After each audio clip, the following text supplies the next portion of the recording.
Hello! Welcome to the Elland Road Round-Up with me, Rob Mulholland. It's good to be back. It has been far too long. If you want to know what's been going on, where I've been, there'll be a link in the description below to a little explanation on all that sort of stuff. But who gives a fuck? We're back, and let's get into it. So, since I've been away, Leeds finished the season absolutely amazingly and finished 9th, as a very wise person predicted right at the beginning of the season. I think Leeds United next season will finish 9th in the Premier League. And in the most Leeds United move of all time, had one of the greatest seasons in the club history, in the one where we weren't allowed to go to games. And when we were finally allowed back into stadiums, decided that we'd never ever win a game ever again. Legend has it that an old gypsy curse over Elland Road means that we'll never win a game until Adam Forshaw's legs are both recovered at the same time. Before the season had even started, Leeds as a club still somehow found a way to score a massive own goal by inviting on board as a sponsor shady crypto wank Socios. But what is Socios? Well, let me tell you. And this comes straight from their nauseating corporate PR. Socios.com, created by Chili's, with a Z, is a cryptocurrency that is the leading blockchain provider for the global sports and entertainment industry. Socios.com is an engagement platform that deals with launching fan tokens associated with football clubs or other companies that belong to the world of sport. Fan tokens are collectible digital assets minted on the blockchain of Chili's, which provide owners with access to...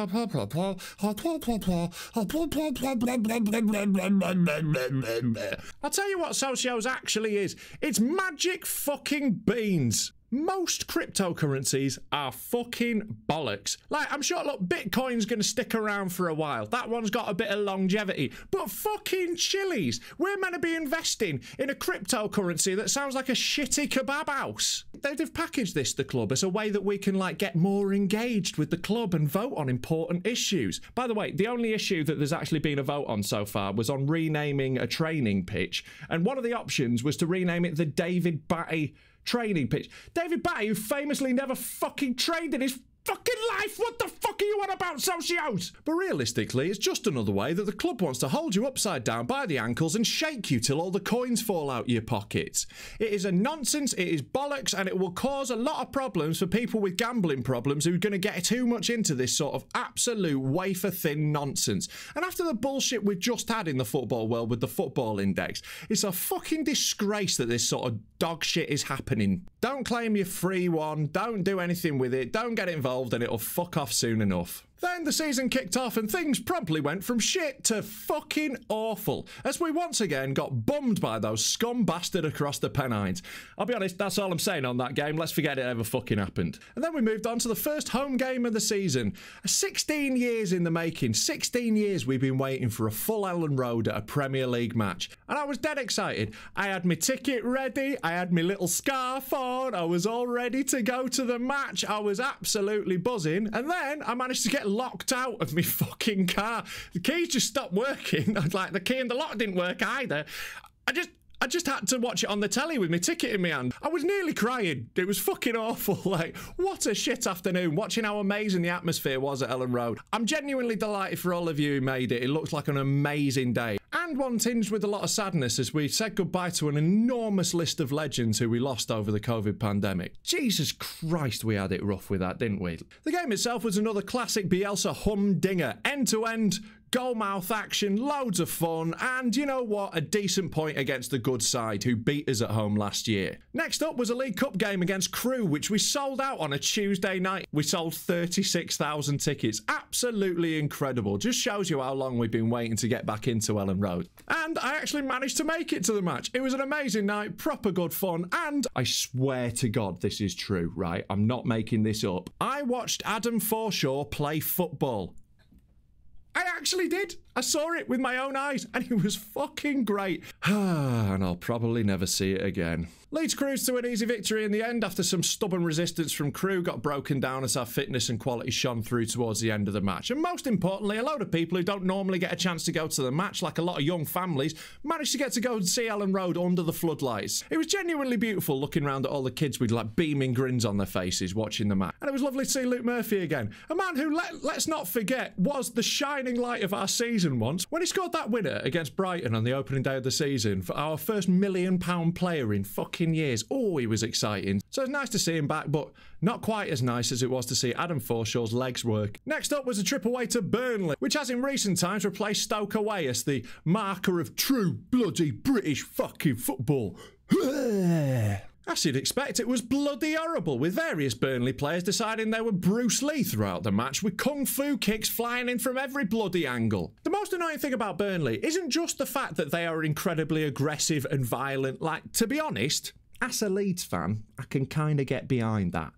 But what I truly hate about them is how much they are fucking fannies. Like, anything goes near them, you so much look as a Burnley player and they're like, oh my God, oh, the vapours. When like 2 seconds earlier, they've just been like jackknifing our biggest centre-back. It's insane. Like, they're fucking annoying. And the way Sean Dyche treated Patrick Bamford is fucking disgraceful. The man's a beautiful, gorgeous Adonis of a prince and I fucking love him. You be nice to him, you big old bastard, Dyche. In the end, the 1-1 draw wasn't exactly the best of results, but considering that we put in a pretty tepid performance, it's one you sort of got to take. It's half time in the video, and that means it's time to check that you have liked and subscribed. Yeah, go on, do it. Smash those buttons.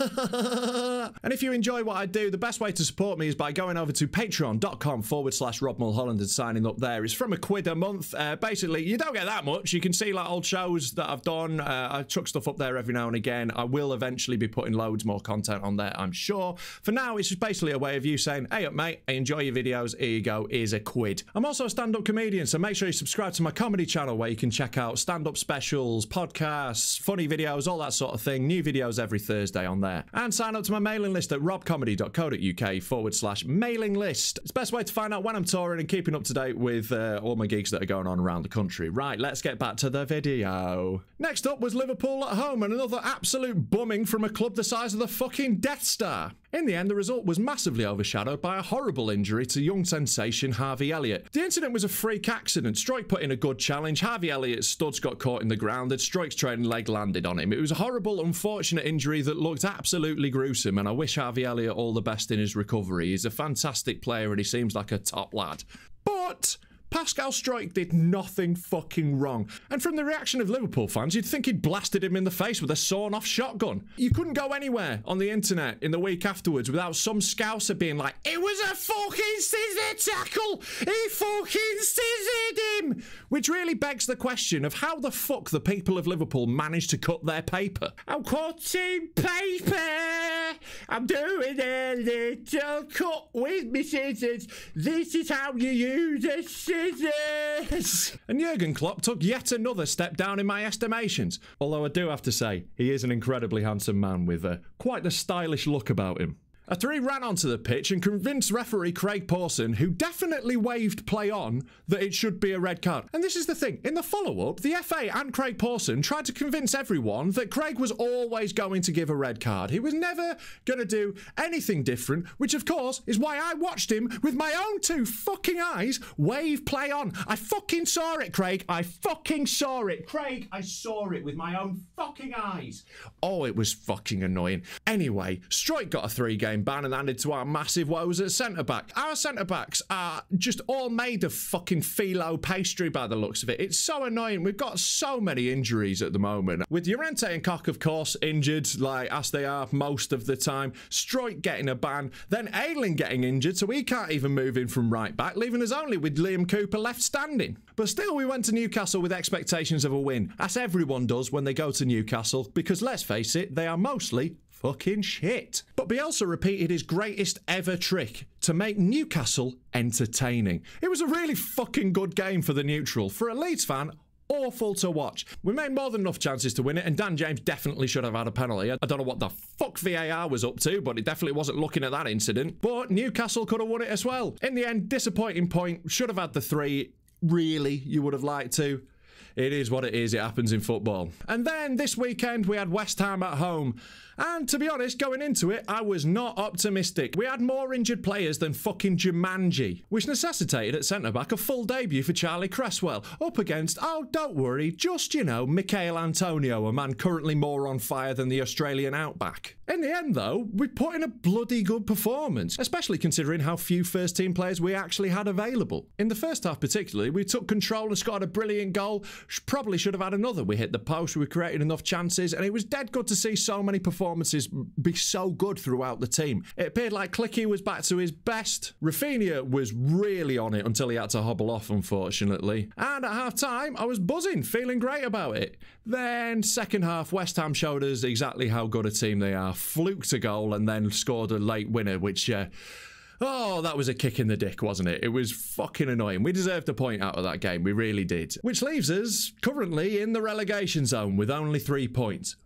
But... is there cause for concern? Is there reason to really worry about this? Or is it just a blip? It's very hard to tell at the moment. Look, I'm a very optimistic fan. I think we'll totally be all right. I do. I think we'll be... I think this is just a little patch. We've played a lot of really good teams. We've had a hard start. The games that we haven't won, that's down to fucking fine margins. You know, we get that penalty against Newcastle. We're 2-0 up. We're away. We score the goal that hits the post rather than that against West Ham. We're 2 up. It's a different game. You know, it's little things like this have just been not going our way. We're not getting the rubber of the green at the moment. Injuries are piling up, and obviously, as soon as things start going against us, Leeds fans tend to lose their fucking shit. And look, I can't blame them, right? We've had enough years of everything being terrible and being in constant crisis that it doesn't take us long to get back to that mode. Settle down. We'll be all right. Honestly, believe in Bielsa. And if you don't believe in Bielsa, believe in me. Because remember last year when I said this? I think Leeds United next season will finish 9th in the Premier League. Well, I'm predicting again this season. I think we will be more than fine out of it. I think we'll finish... I'm going to take a swing, 13th. There we go. That's what I'm going to put on record. I think we'll be more than fine. I know that feels like a step back from last year, but it's really not. Second season, you've just got to consolidate in this league. It is fucking difficult, and there are good teams top to bottom. It just is a good league. And a lot of the teams in the league seem to have improved this season as well. So I think 13th will be more than fine. We'll totally be there. It's not like we're adrift by a bunch of points. We're just not. Like, it's all bunched up down there. One win takes us right out of it. There's no need to panic yet. If we lose to Watford and lose a few more of the games coming up that look more winnable, then there might be then. Until then, we've just got to get behind Bielsa. We know that we sometimes have blips like this and we come out of it flying, and I think the same thing will happen again when we can finally get a team together. Fuck me, the injuries are piling up. And it's definitely not time to get on the back of individual players. Junior Firpo, some people were criticising after 4 games. He's barely played for 2 years. He's just landed in the country. Sometimes players take a while to settle. They're human beings. They're not FIFA players, right? They're actually real people. It might take him a little bit to get up to speed, and I've seen more than enough from him to know he's going to be absolutely class, to be honest with you. He's looked great in a few of the games. Like West Ham, he was fantastic, and up against Trent Alexander-Arnold and Mo Salah, he actually did pretty bloody well, I thought. Give him some fucking time. And the same goes for Tyler Roberts, who seems to be the person who's getting the most stick at the moment for I don't know what reason. When he came on against West Ham, he influenced the game positively. He played well. There's not much more he can be doing, to be honest with you. Leave him alone. He's only a year older than Jamie Shackleton, who everyone sees as this tiny wee babe. You know, he's young. He's a kid. Give him a fucking chance. Give the whole team a chance. We're going to be fine. Hopefully, this won't be something I'm looking back on at the end of the season gutted. I don't think it will be. We're going to be fine, okay? It's going to be all right. I'll be back with another roundup next Tuesday and every Tuesday going forward from now. Big thanks to all my Patreons. I'll see you again sometime. Cheers. Marching on together.